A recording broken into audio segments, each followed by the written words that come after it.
জ্বালা, বিএনপির জ্বালা, ফখরুলের জ্বালা, এরকম বলতে না উনি আছে আছে, জামাতের জ্বালা। আমরা বলতেছি কোথায় গেলা ওবায়দুল কাদের জ্বালা,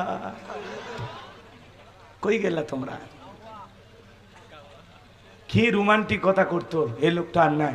মোবাইল কে দিয়েছে আপনাদের বইয়ের বেলা আছে না? এত বড় কে চাচা রাগ করছেন? কথা ঠিক আছে। ওনারা ছিল বিনোদনের নেতা।